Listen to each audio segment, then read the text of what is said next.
우리가 오늘 읽은 본문은 제게 큰 의미가 있는 구절입니다. 2016년 12월 제가 선한열매교회 담임 목사로 부임하면서 우리 교회가 이런 교회가 되기를 바랍니다, 원합니다, 또 소망합니다. 그런 마음으로 전했던 말씀이기도 합니다. 내년 말이면 제게도 벌써 10년이라는 시간이 지나가죠. 코로나로 어려움도 겪었습니다. 또한 교회를 이전하면서 또 새로운 곳에 정착해야 되는 시간들도 있었습니다. 돌아보면 항상 미련이라고 아쉬운 마음들 뿐이죠. 교회는 우리가 모두가 바라고 기도했던 것만큼 그런 어떠한 세상이 보기에 그러하죠. 그런 숙적인 성장을 이루지는 못했어요. 새로운 많은 분들이 오셨지만 또 어떤 성도들은 교회를 떠나기도 했습니다. 수적 성장이 전부가 아니라는 것은 알지만 교회를 담임하는 목회자로서 사실은 아쉬움과 안타까움들 그리고 미안한 마음들이 교회에 있을 수밖에 없습니다. 그럼에도 불구하고 우리 부족한 목회자를 사랑해 주시고 또 기도해 주시는 성도들의 은혜로 우리가 오늘 이 자리에 함께 예배하고 있음을 믿습니다. 새로운 한 해를 또한 준비하면서 많은 고민을 했어요. 해마다 하는 고민이고 해마다 모든 목회자들이 하나님 앞에 무릎 꿇는 기도의 제목이기도 합니다. 어떤 교회가 되어야 할까?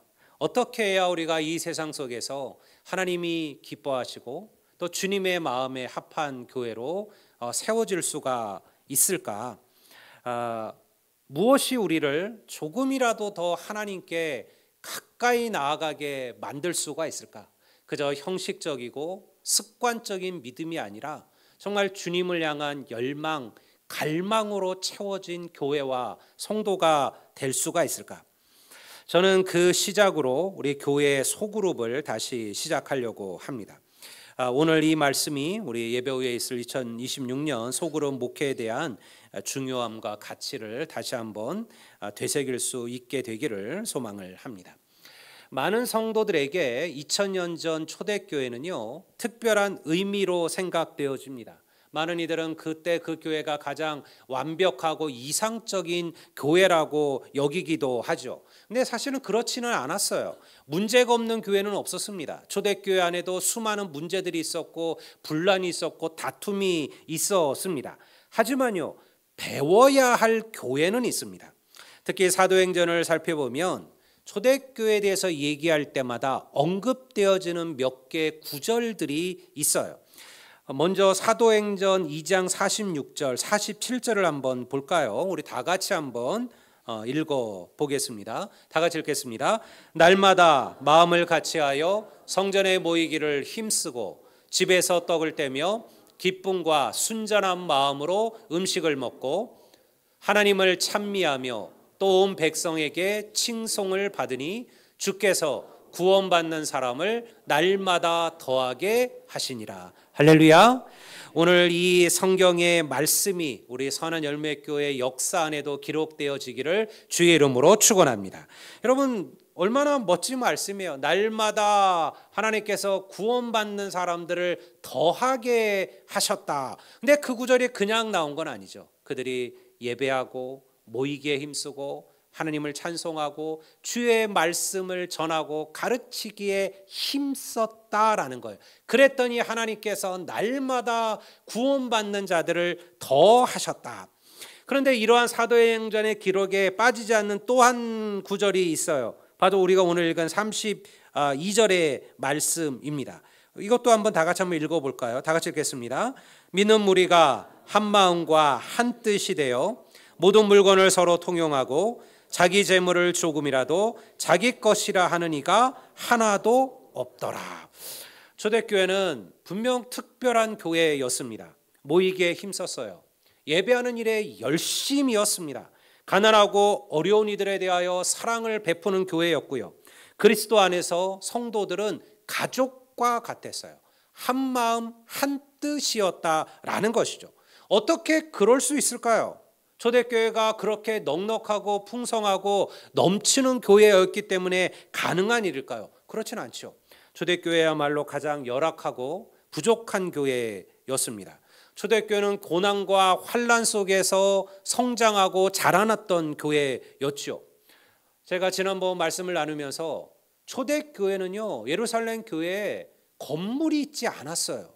우리가 착각하는 것은 바울이 베드로가 복음을 전하니까 한꺼번에 5천 명이 회개하고 세례를 받고 막 이런 일이 벌어졌으니까 아마 초대교회가 어마어마한 큰 그 몇천 명이 모이려고 그러면 여러분들 공간이 있어야 되잖아요. 그러니까 아마 큰 예루살렘 교회가 있지 않았을까? 아니요, 없었어요.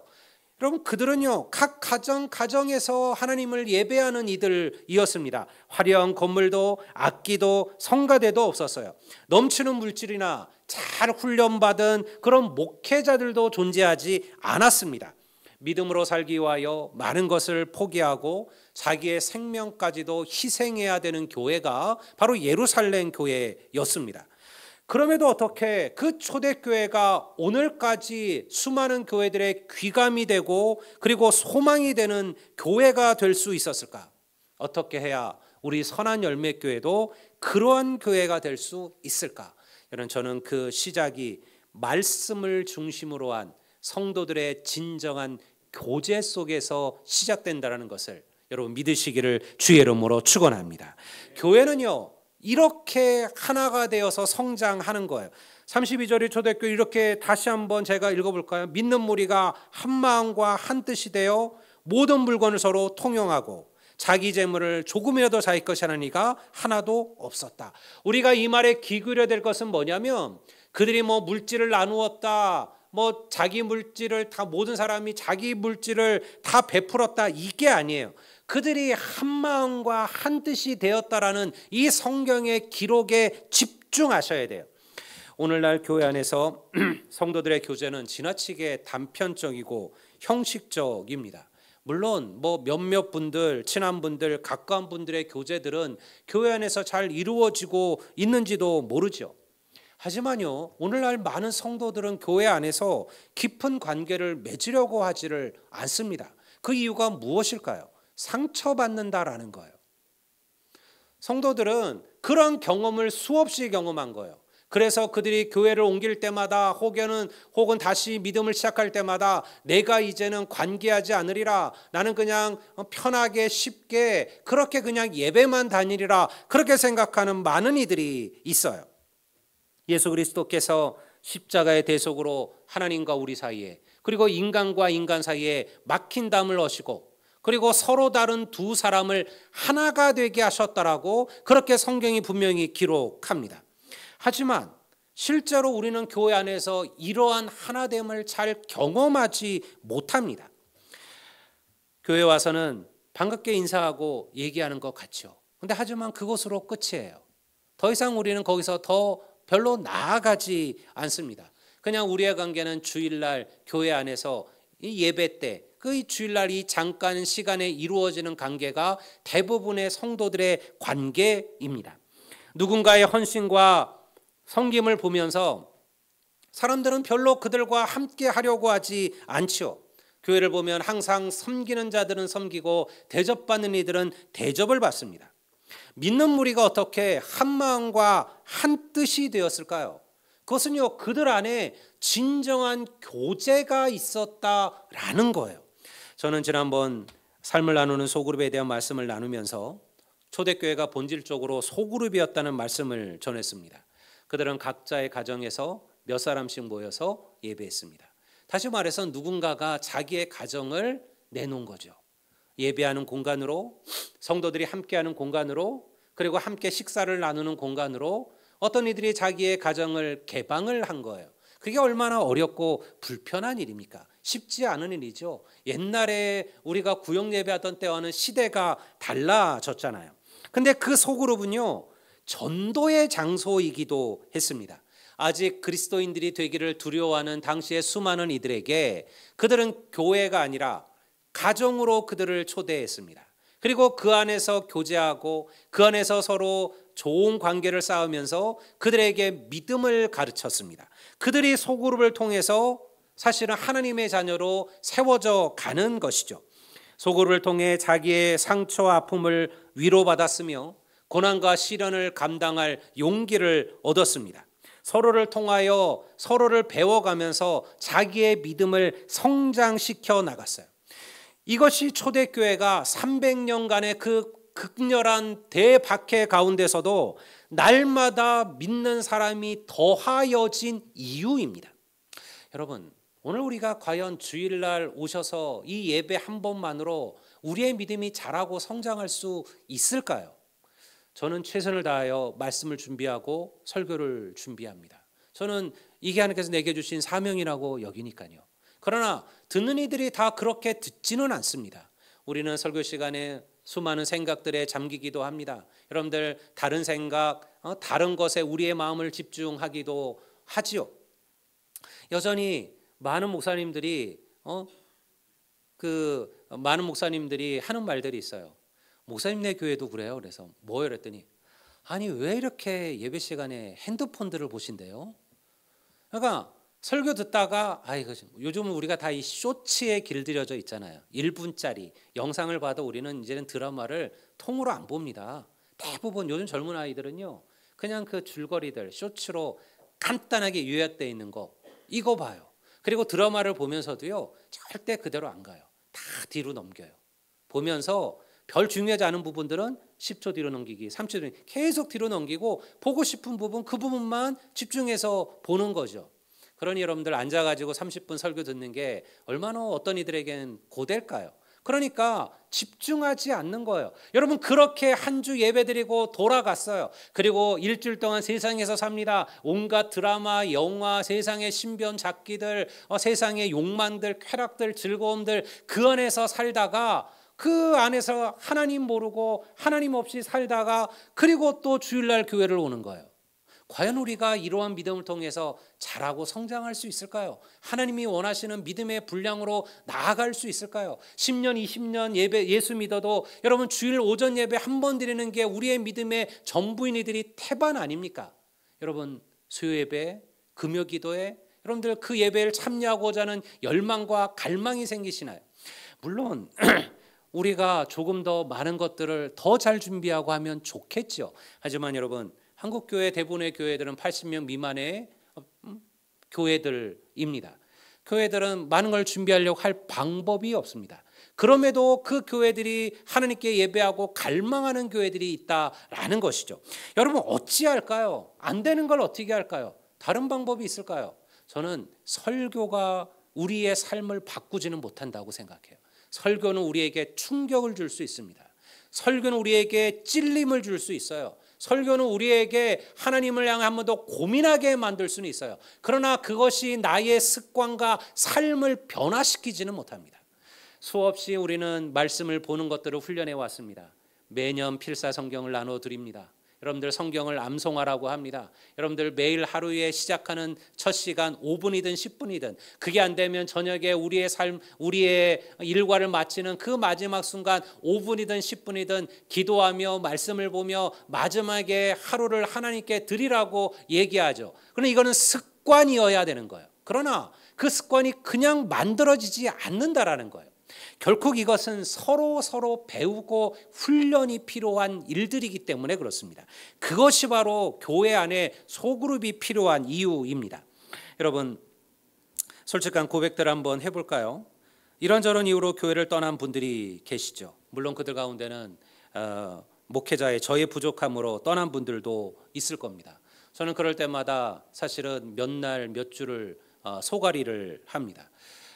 그 어려움은 그 마음의 그 어려움은요 표현하지 않지만 대단히 목회자들을 어렵고 힘들게 합니다. 목회자들이 괜히 소화불량이나 위암에 걸리는 게 사실은 아니에요. 어떤 이유로 누군가 교회를 떠났든 그 한 분 때문에 목회자들은요 큰 마음의 아픔과 상처들을 경험하게 됩니다. 그런데요 훨씬 더 많은 이들은요 성도들과 성도들의 관계 속에서 믿음을 잃어버리고 교회를 떠나게 됩니다. 저는 하나님께 실망하여 교회를 떠납니다라고 말하는 성도들을 그렇게 몇 번 본 적이 없어요.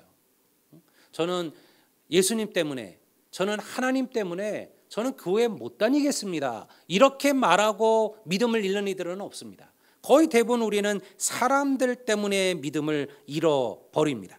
교회가 그리스도 안에서 하나가 되면 위대한 역사를 경험하죠. 그 말은 동시에 뭐냐? 교회가 그리스도 안에서 하나가 되지 못하면 세상보다도 못한 조직일 수 있다라는 거예요. 겸손한 성도들, 베풀 줄 알고 나눌 줄 아는 성도들, 자기를 낮추고 다른 이들을 섬기는 성도들, 상대의 아픔과 눈물을 이해해주고 무엇이라도 도우려 했던 성도들, 그들 때문에 사람들은 교회를 찾게 되고 그를 통해 하나님을 만나고 그들을 통해 든든한 믿음으로 성장해 가는 것임을 믿으시기를 주의 이름으로 축원합니다. 여러분, 주일날 우리들의 대화는, 우리들의 친교는 어떠한가요? 그저 별것 아닌 세상의 신변잡기나 누구에 대한 어떤 이들에 대한 은근한 비판이나 비난이나 혹은 아무것도 아닌 세상의 이야기들로 채워져 있지는 않은가요? 이런 그것이 나쁘다는 건 아니죠. 왜냐하면 저도 제 오래된 대학부터 함께 신학교부터 왔던 몇십 년 된 친구 목회자들이 많잖아요. 제 친구들은 뭐 다 목사죠. 제 친구들이야 거의 다 뭐 목사일 수밖에 없습니다. 여러분, 목사님들끼리 만나면 무슨 얘기할까요? 하나님, 성령 이런 얘기 잘 안 합니다. 생각보다. 별 얘기예요. 뭐 옛날 우리 학교 다닐 때 얘기부터 시작해가지고 너 요즘 운동은 뭐 하냐? 몸은 잘 챙기냐? 어디 아픈 데는 없냐? 뭐 우리도 그런 얘기 해요. 여러분, 그게 잘못되고 틀렸다는 게 아니에요. 하지만요, 여러분, 우리가 진정한 친교의 근간 속에는요, 믿음의 자리가 서 있어야 돼요. 왜 목회자들이 그런 얘기들을 하는데도 괜찮을까요? 여러분, 기본적으로 우리들의 믿음의 터 위에는 신앙이 붙들어 있기 때문에 그러한 거죠. 여러분, 우리의 대화 속에 예수님은 주인공이신가요? 여러분들 교회에서 성도를 만나서 얘기 나눌 때 그 이야기의 대화 속에 주인공은 누구신가요? 누가 그 얘기를 그 얘기를 끌고 가고 있는 건가요? 우리가 그동안 매년 10분 또 소그룹 20분 소그룹들을 실시했던 이유는요, 이것이 믿음의 중요한 성장이기 때문에 그러합니다. 저는 그러한 소그룹이 혹은 그러한 만남이 상처를 준다는 걸 알아요. 사실은 우리가 상처받지 않으려면요, 사람을 만나지 않으면 돼요. 나 혼자 살면 상처받을 일이 없어요. 여러분, 부부가 왜 상처받습니까? 결혼했기 때문에 상처받는 거예요. 함께 사니까 상처받는 거예요. 사실 상처 안 받으려면요, 결혼 안 하면 돼요. 친구들 부닥칩니다. 친구 안 만들면 상처받을 일도 없죠. 하지만 우리는 그렇게 못 삽니다. 우리는요, 관계와 관계 속에서 살아가는 거예요. 하나님께서 아담과 하와를 만드신 이유가 무엇이에요? 그들이 하나가 되게 하고 가정을 꾸미게 하고 자녀를 번성케 하고, 그래서 그 안에서 관계 속에서 살아가라고 우리를 세우신 거예요. 그러니 우리는 그렇게 살아가야 돼요. 상처받는 게 두려우면 아무것도 하지 못합니다. 그래서 여러분, 그러나 그걸 통해서 우리는 성장하고 자라는 거예요. 설교를 통해 들었던 말씀이 내게 주어진 말씀이 되고 내게 찔림이 되고 내게 변화의 씨앗이 되려면요, 나눔이 필요합니다. 우리는 함께 말씀을 나누고, 그리고 말씀을 나누면서 하나님을 더 깊고 넓고 높이 알아가게 되는 거예요. 저는요, 제 믿음의 수많은 시간들은요, 다른 이들과의 만남 속에서 성장했습니다. 저는 대학 때 제 믿음은 대단히 하찮고 보잘것 없었어요. 제가 목회자가 되기로 결정하고 그리고 신학교를 갔지만 어쩌면 그거는요, 사실은 하나님을 향한 저의 갈망이었다기보다는요, 그냥 어쩔 수 없는 하나의 선택이었어요. 저희 아버님이 목사님이셨잖아요. 아들이 넷인데 큰형 둘째 형이 타 목회의 길 쪽으로 가지 않았어요. 이제 그 부담감이 계속 제게 왔어요. 그래도 아들 하나는 그래도 아버지 뒤를 이어서 목사가 돼야 되지 않느냐, 그런 이야기들을 수없이 듣고 또 그런 얘기를 하곤 하셨어요. 그러니까 결국은 제가 총대를 진 거죠. 그리고 제가 신학교를 갔어요. 사실 정말 제 믿음은 그렇게 대단하지 않았습니다. 근데 저는 신학교에서요, 좋은 소그룹을 만났어요. 좋은 친구들을 만났어요. 저는 그들을 통해서 많은 것을 배웠어요. 어떻게 기도해야 되는지, 어떻게 하나님을 갈망해야 되는지, 어떻게 주님을 사모해야 되는지, 어떠한 열정으로 하나님을 찾아야 하는지, 하나님께서 어떻게 세밀하게 우리의 삶 속에서 응답하시고 보여주시는지, 그 이전에 제가 흘려드렸던, 몰랐던 수많은 하나님의 역사의 순간들을 저는 그 만남들을 통해서 배운 거예요. 저보다 훨씬 더 믿음 좋았던 제 친구들을 통하여 저의 믿음도 함께 자라고 성장해 갔어요. 여러분, 이것이 교회 소그룹이에요. 여러분, 우리는 믿음을 목회자를 통해서 배우는 게 아닙니다. 성도들을 통해서 배우는 거예요. 우리는 성도들을 통하여 기도하는 법을 배웁니다. 우리는 다른 성도들을 통하여 말씀을 어떻게 붙들어야 하는지를 배우셔야만 합니다. 우리는 다른 성도들의 헌신과 섬김을 보면서 나도 어떻게 섬기고 헌신해야 되는지를 알아가는 거예요. 여러분, 목회자가 하는 얘기들은요, 여러분들에게 잔소리일 수 있습니다. 그러나 여러분들, 내가 존경하는 다른 성도들, 사랑하는 다른 성도들의 헌신은요, 내게 보여주는 하나의 삶의 지표가 되는 거예요. 저는 11조를 하신 분들이 목회자를 통해서 배웠다는 걸 별로 들어본 적이 없습니다. 자기의 구역장을 통해서 배웠다라는 거예요. 자기가 헌금하는 법을 몰랐는데 자기의 구역장님이 어떻게 헌금을 하는지 가르쳐 주었다는 거예요. 그리고 그걸 통하여 하나님께서 어떻게 복 주신지를 보여주었다라는 거예요. 자기가 그걸 통해서 조금씩 하나님께 드리는 것을 알게 되었다는 거죠. 여러분, 소그룹은 우리에게 이 모든 것을 가르쳐 주고 깨닫게 해주는 거예요. 여러분, 그것이 33절과 33절의 말씀이에요. 사실 우리가 보통은 32절을 읽고 33절을 읽어야 말이 이어지는 거잖아요. 근데 사실은 이 구절은요, 33절을 읽고 32절을 읽어봐야 돼요. 그래야지 명확한 의미를 알습니다. 이렇게 읽으셔야 돼요. 사도들이 큰 권능으로 주 예수의 부활을 증언하니 무리가 큰 은혜를 받아 믿는 무리가 한 마음 한 뜻이 되어 모든 성경을 서로 통용하고 물건을 통용하고 자기 물건을 조금이라도 자기 것이라는 이가 하나도 없더라. 여러분들, 이런 것들이 어떻게 가능해졌어요? 그들이 그리스도 안에서 은혜를 경험했다는 거예요. 여러분, 은혜를 경험하면요, 이런 것들은 어렵지 않습니다. 우리를 구원하신 주님의 은혜를 깨닫게 되면요, 베풀고 나누는 삶은 그렇게 힘든 삶이 아닙니다. 성도들 가운데 항상 베풀고 나누는 이가 있어요. 억지로 하지 않습니다. 기쁨으로 합니다. 여러분들, 식당을 봉사하는 분들이 있습니다. 여러분들, 그분들이 다 억지로 하는 거 아니에요. 기쁨으로 합니다. 또 그것이 기뻐서 하는 분들도 계셔요. 또 억지로 시작했지만 그 은혜를 깨닫게 되니까 여러분, 그것을 더욱더 소중하게 여기기도 하는 것이죠. 그러니 우리가 그리스도 안에서 온전한 믿음을 세워가려면요, 바로 이것을 깨달으셔야 돼요. 이런 그 은혜를 경험하는 곳이 어디여야 되느냐? 소그룹이어야 된다는 거예요. 초대교회 성도들은 그러했습니다.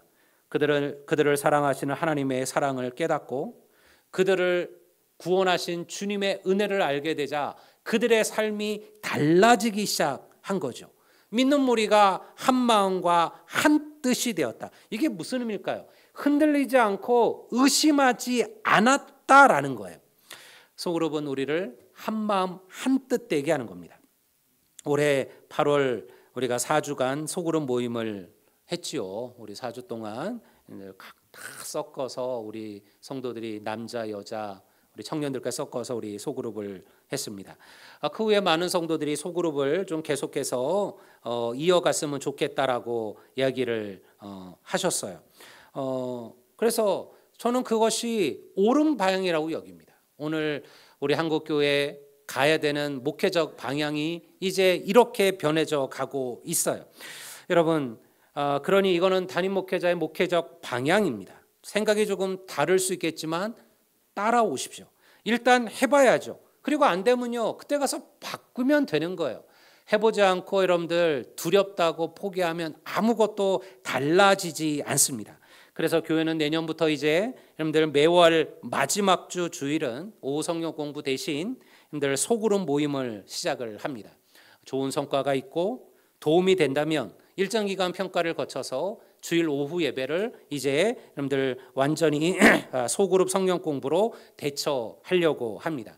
그러나 그냥 하지는 않을 겁니다. 내년 초반 우리 소그룹 리더들 성경 공부를 시작할 거고요. 그들이 자기의 소그룹들을 끌어갈 수 있는 준비들을 시작할 겁니다. 그 모든 것들이 마치고 난 이후에 교회가 온전히 소그룹을 통해서 서로 말씀을 배우고 말씀을 나누고, 이 설교 시간이 사실은 제가 얘기를 하고 여러분들이 질문을 하고 이렇게 하면 사실은 훨씬 더 좋을 겁니다. 근데 시간상 우리가 그렇게 하지 못하잖아요. 또 그렇게 하기도 어렵고요. 근데 소그룹은요, 우리의 궁금증, 우리의 어려움들을, 또 우리가 알지 못하는 것들을 나누는 거예요. 나의 고민들을 나눕니다. 내가 깨닫지 못한 하나님의 은혜들을 나눕니다. 어떤 사람의 고민에 대해서 어떻게 내가 그 고민들을 믿음으로 풀어내는지를, 내 경험을 얘기합니다. 그래서 그들이 더 좋은 믿음의 길을 선택할 수 있도록 길을 열어주는 것이에요. 여러분, 이것이 바로 소그룹이에요. 그럼 왜 주일 오후냐? 예전 우리 부모님들의 세대는 보통 금요일 날 저녁 구역 예배를 했어요. 아마 어린 시절 예배를 드린 분들은 다 알고 계시리라 생각을 합니다. 각 가정을 돌면서 그리고 그 구역에서 얘기를 했죠. 그래서 그때 성도들은요, 서로의 가정을 다 알았어요. 어떤 집이 조금 더 어려운지, 어떤 집은 조금 더 괜찮은지, 그리고 어떤 집에 지금 어떤 문제가 있는지, 그 집의 자녀들은 어떠한지. 그러니 교회에 오면요, 교회 아이들은, 주일학교 아이들, 중고등부 아이들, 청년들은요, 남의 자식이 아니에요. 내 자식인 거예요. 다 알아요. 지금 걔가 뭘 하고 있고 뭘 고민하고 있고 그 아이들이 지금 뭘 하려고 있고, 때로는 그것이 오지랖처럼 보여도요, 성도들은 그렇게 여러분들 그리스도 안에서 한 가족이 되어져 가는 거예요. 그런데 시대가 바뀌었습니다. 우리는 실질적으로 이렇게 모이기는 쉽지 않아요. 과연 우리가 평일 낮이나 저녁에 자기의 집들을 개방하여 우리가 다시 모여서 이런 말씀을 나눌 수 있을까요? 그건 어렵습니다. 지금 구역 예배를 하는 교회들은 거의 다 사라졌습니다. 결국은 다 교회에서 모임을 가질 수밖에 없어요. 우리가 다 같이 모일 수 있는 유일한 시간, 그날이 주일 오후예요. 그날이 우리가 함께 서로를 나누고 우리의 고민을 얘기하고 함께 기도할 수 있는 시간이라는 것이죠. 그러니 우리가 이 시간을 통하여 우리가 하나님을 더 알아가셔야만 합니다. 여러분, 저는 이 시간이 그저 이런 어떤 나눔이 끝이 아니라 친교의 시간으로 활성화하려고 마음을 먹고 있습니다. 보니까 벌써 지금 열심히 하는 그룹들이 있어요. 우리 정원 팀들도 그렇고 또 파크 팀들도 그렇고 이제 탁구 팀들도 이제 시작을 할 거고요. 여러 동아리 모임들이 있을 겁니다. 그러니 이러한 소그룹이 마치고 난 후에 또 다시 우리가 또 우리의 즐거움을 위하여 이런 친교 동아리 모임들을 활성화시키고 교제를 하려고 합니다. 하지만요, 그 시작은 결국 하나님의 말씀을 나누고 기도하며 서로를 알아가고자 하는 영적 소그룹이어야 한다라는 것입니다. 여러분, 그것을 통해서 우리가 배우는 거예요. 여러분, 우리가 시시콜콜 그 사람의 상황, 그게 중요한 게 아니라 그가 그러한 상황 속에서 그들이 어떻게 하나님을 만나가는지, 만약 내 믿음이 조금 더 성장하고 자라져 있다면 아직 연약한 믿음의 소그룹원들을 보면서 그들을 권면하고 그들을 세워주고 그들을 도와주는 것이, 그래서 그들이 하나님이 원하시는 더 믿음의 분량으로 올라올 수 있도록 우리가 함께 기도해 주는 것, 이것이 바로 소그룹이에요. 저는 우리 교회가 이러한 교회가 되었으면 좋겠습니다. 하나님의 마음과 성도의 마음이 하나가 되는 교회가 되기를 주의 이름으로 축원합니다. 여러분들, 목회자의 마음과 성도가 한 마음 한 뜻으로 묶여지는 교회가 되기를 소망합니다. 그래서 사명을 감당하는 교회가 되기를 원합니다. 여러분, 수는 중요하지 않습니다. 작지만 크지만, 수는 많지만 여러분들 병든 교회가 있습니다. 여러분, 수는 작지만 건강한 교회가 있습니다. 여러분, 제가 바라는 것은 여러분들 건강한 교회입니다. 하나님을 향하여 하나님의 은혜로 부응하는 교회, 주의 말씀으로 세상으로 나아가는 교회, 생명의 복음을 전하기에 애쓰는 교회, 구원의 열정을 가지고 여러분들 선교의 열망을 품은 교회, 이런 교회가 살아있는 교회예요. 여러분, 이런 교회가 주님이 원하시는 선한 열매 교회인 줄로 믿습니다. 성도 여러분, 세상이 주는 잠깐의 평안과 기쁨이 아니라 변치 않는 소망과 그리고 하나님 주시는 위로 속에 우리가 걸어가고 살아가기를 주의 이름으로 축원합니다. 그러니 성도 여러분, 먼저 하나님의 은혜를 깨달아 하십시오. 그저 습관적인 믿음에서 멈추지 마십시오. 한 걸음만 더 나아가시고 갈망하셔야만 합니다. 그리고 하나님께 내게 주신 은혜를 깊이 체험하셔야만 합니다. 그리고 세상 속에서 다른 이들의 눈물과 아픔을 위로해 줄 수 있는 성도들, 교회가 되기를 원합니다. 그런 교회가 초대교회고요. 그리고 우리 선한열매교회가 그런 교회로 쓰임받게 되기를 다시 한번 주님의 이름으로 간절히 축복합니다. 우리 잠깐 이제 다 같이 일어나